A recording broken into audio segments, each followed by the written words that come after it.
Ladies and gentlemen, welcome to another edition, first edition of 2020 of the Genesis Podcast.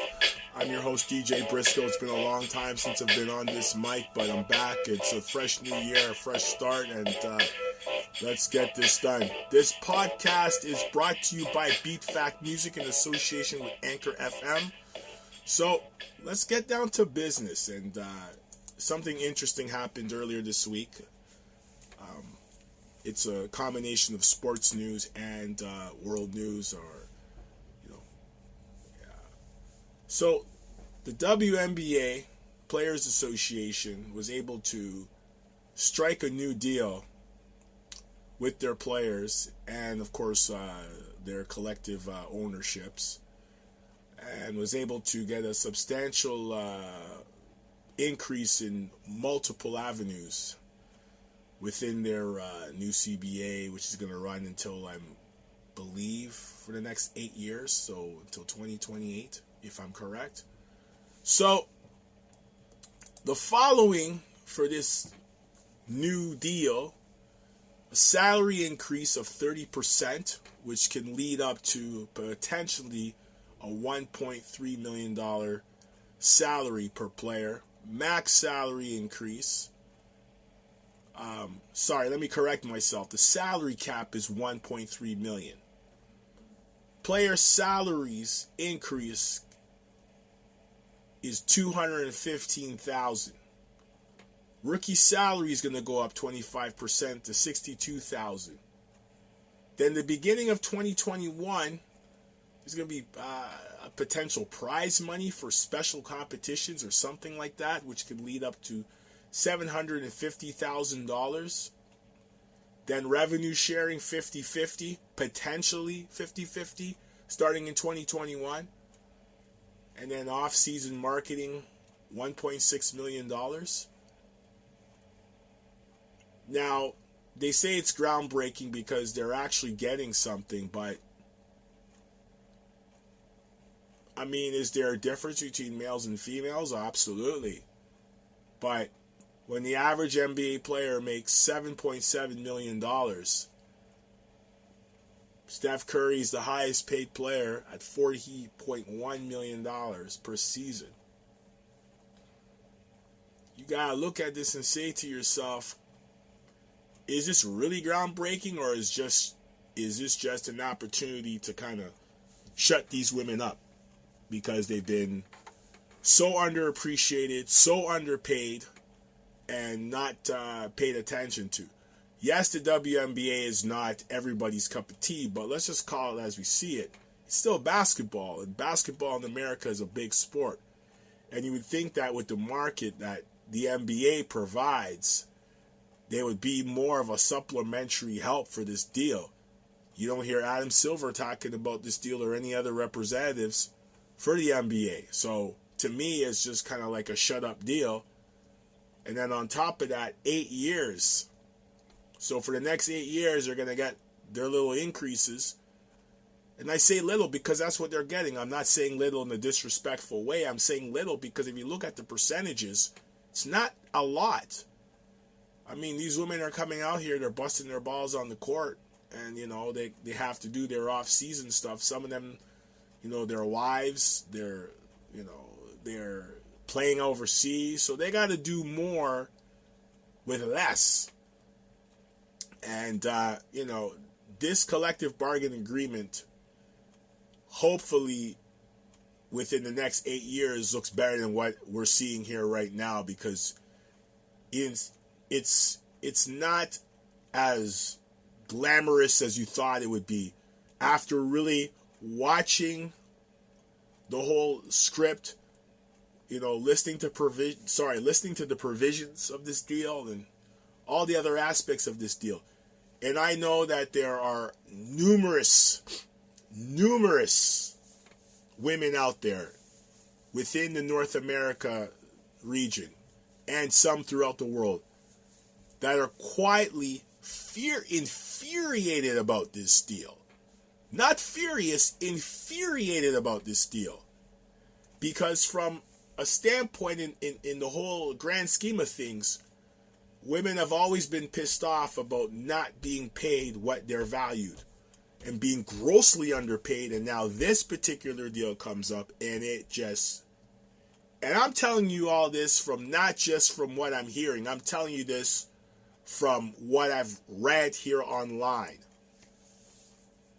through Twitter, what I've read on YouTube. There are some that are very, very disappointed at this deal. They feel that more could have been done, and it's a deal that's really just not the adequate deal that many thought it would be. So at the end of the day, my thing on this perspective is the WNBA's got to ask themselves a question, and the WNBA PA got to ask themselves, is this league even worth running?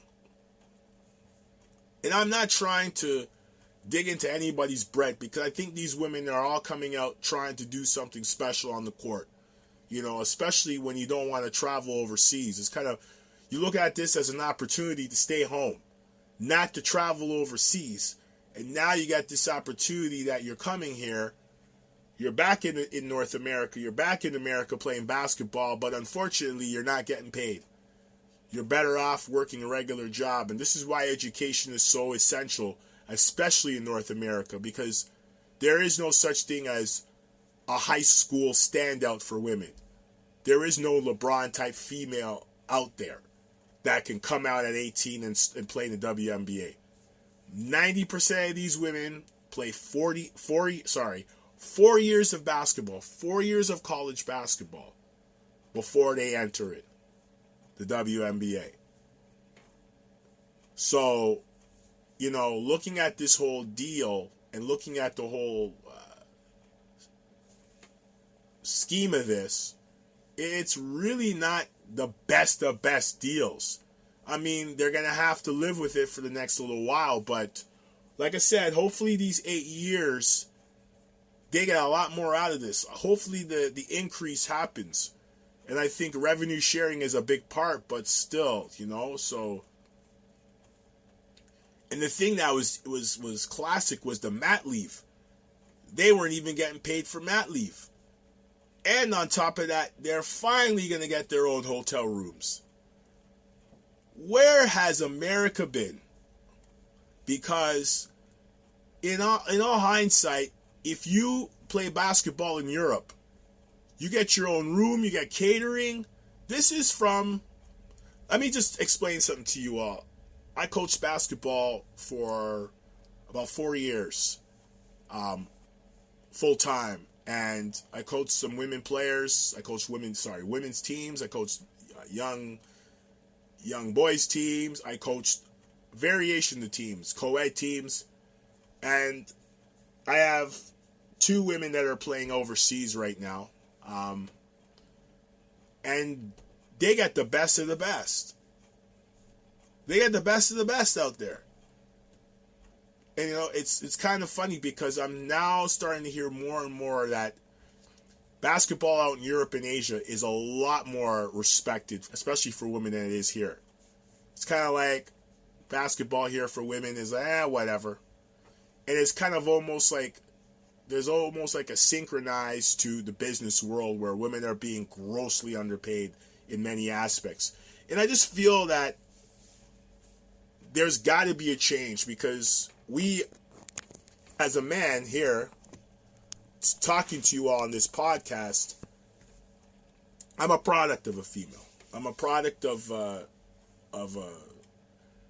Caribbean mother who came here from Tobago, raised two boys as a single parent. My father left when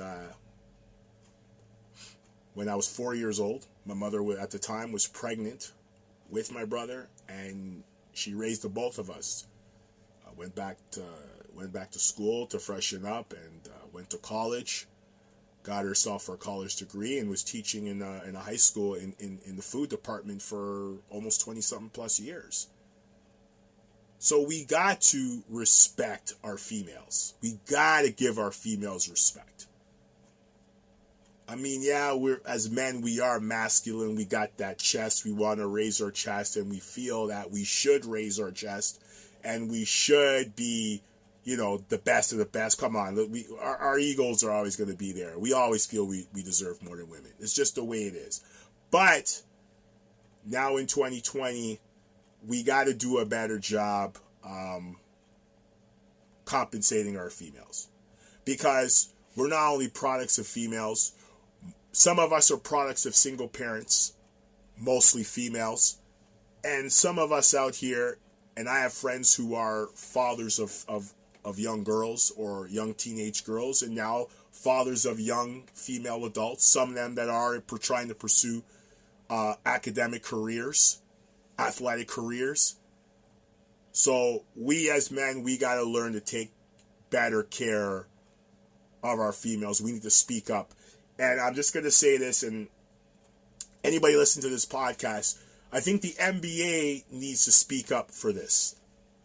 As I said earlier, you've heard nothing from Adam Silver or anything from any of the players. Okay? You got some players out there who have a lot to say about certain aspects, have a lot to say about their pregame outfits. They have a lot to say about the money that they're spending, but nothing sufficient in trying to support their fellow females in the WNBA, in their sister league, the WNBA. And this is the problem with us as a society. We gotta support each other. And then on top of that, and I'm sorry, but it's facts, 68% of the women in the league are black. They're Afro-Caribbean, African American, African Canadian, or they're straight from the great continent of Africa. They represent a majority of the talent in this league. So, do you say if it was majority Caucasians, would the deal be more sweeter? Absolutely, it would be. There's no question about it. There's no question about it. And I feel that we are still behind when it comes to respecting not just women, but our black women. So I'm going to go now into the black women thing, because I think we need to respect our black women a little more. As males, we've done a terrible job. And with this whole WNBA PA announcement, we need to support more. NBA players out there got to support these women, because we have a lot of young women in North America and the world who are looking up to these players, and they want to be a star. But my advice to all you parents out there who have young girls, whether they're young, kindergarten, primary school, public school, private school, high school, and they're about to go into college, please tell them to get an education.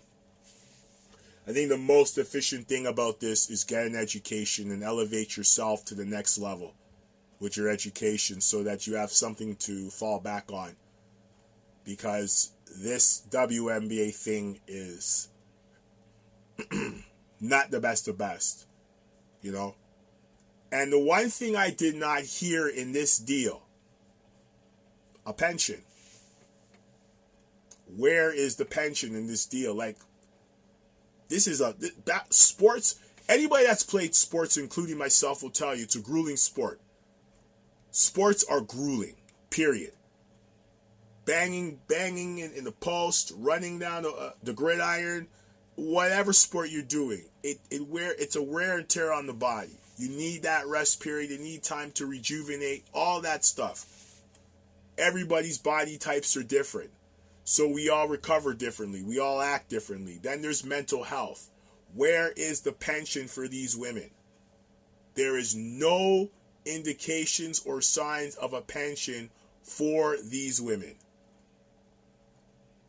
If there was anything else in this deal that I thought should have been automatic, was the pension for these women. And that was not mentioned whatsoever. So WNBA PA, I will say this on behalf of myself and a lot of the people out there who do not agree with this deal, you failed miserably. And I hope that these women could elevate themselves to the next level. Because $1.3 million for your total salary cap compared to one player in the NBA making $7.7 a year, that kind of speaks volumes. So we got to do a better job. And this is not just about the females. It's not just about, our black females playing this game and doing their due diligence to do what they do best on the court. It's about taking care of our game of basketball, and we're not doing a good job with that. Anybody that's coached females, coached young women know this. So we got to do a better job. We got to show a little more respect. Yes, we still got to be men. Don't get it twisted. We still got to be men. Some of you women who are listening to this podcast, I'm sorry. We still going to be men. We're still going to give you a hard time. We still love you. We're still going to give you, we're still going to get you mad, frustrated, all that stuff, da-da-da-da-da. But women deserve to be compensated. So that's my take on this. Any questions on this podcast? Any comments or concerns? BeatFakMusic at Gmail, which will be in the description in this YouTube podcast, this official podcast, sorry. This podcast will be available on YouTube. And I'm working on getting it on iTunes, so stay tuned for that. And this is what it is. And for all you out there, thank you for listening. And for those that have been listening to this podcast, I appreciate your support and I appreciate your feedback and all that stuff. Ladies and gentlemen, once again, this podcast is brought to you by BeatFakMusic in association with Anchor FM. And before you go, ladies and gentlemen, now available, my newest project, myself with Enigma. It's out, Demo Sessions Volume 1, available on Audio Mac and SoundCloud for listening. So DJ_Briscoe or DJ Briscoe on Audio Mac. DJ Briscoe Audio Mac and DJ_Briscoe SoundCloud to check it out. And also Enigma's on there too. So both of us are on those great platforms, and check out that project. So ladies and gentlemen, thank you so much for listening to this podcast. I will be back next week with more with the Genesis podcast. So ladies and gentlemen, have yourselves a great evening. Take care of yourselves and enjoy the beginning of 2020. I'm out.